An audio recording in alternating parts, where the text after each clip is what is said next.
Adultery is the emotional bond between a married person and the person who is not their spouse.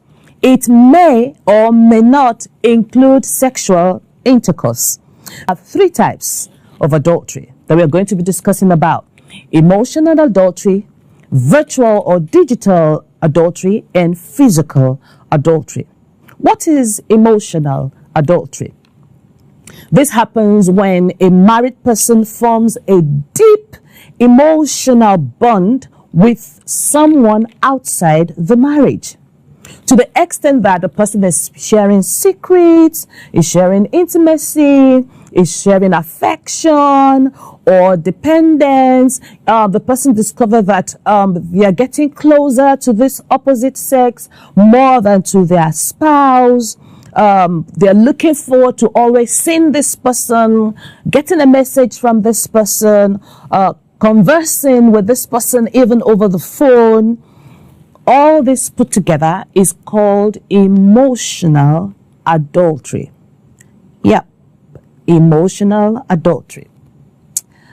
That is what Jesus was talking about also when he spoke about adultery in Matthew 5:28. He said, "Whosoever looks on a woman to lust after her had already committed the adultery already." So, and some other people will call it the adultery of the heart. The second type of adultery, that is virtual or digital adultery.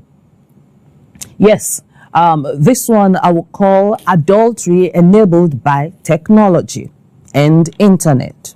Okay, if you want to explain it in a different way, it is an online sexual relationship. It can be with somebody you know. It can even be with somebody you've never seen face to face before.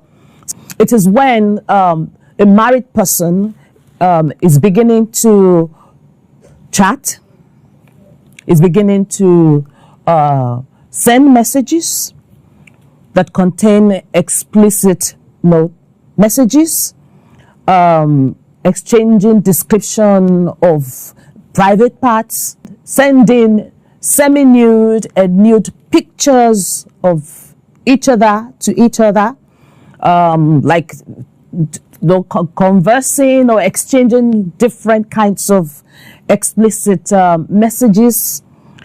And it's called sexting. Some people call it sexting, sexting.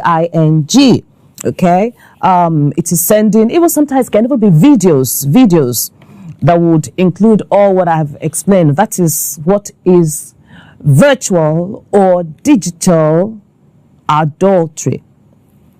And this will always lead to pornography. It goes hand in hand with pornography.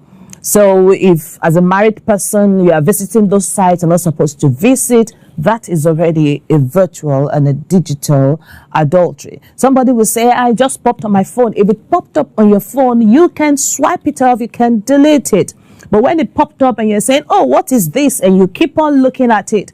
Seeing it is not the problem. Looking is the problem. Seeing, you just, all of a sudden, you see something. But when you look, you give attention to it. That is when it becomes a virtual or digital adultery. Though virtual, it can seriously damage commitment between spouses. It can also seriously damage trust between spouses. And this pornography will also lead to masturbation. The third adultery, which is the physical adultery. It is when it involves sexual intercourse between a married person and someone that is not their spouse. Now, when we're talking about all this, sometimes one of the reasons why people would end up in this is because they do not understand that there's a progression.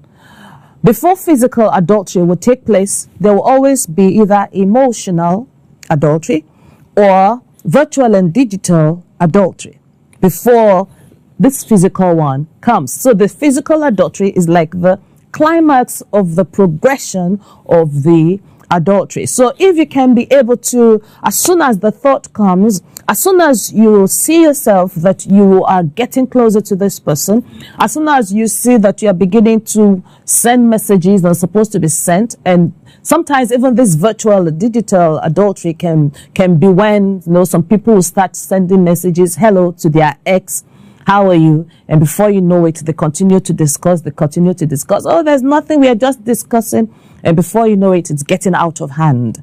But if they're able to know that, no, this path that I'm going through is a dangerous path, they'll be able to do something to quickly prevent going all the way downhill into the way of destruction.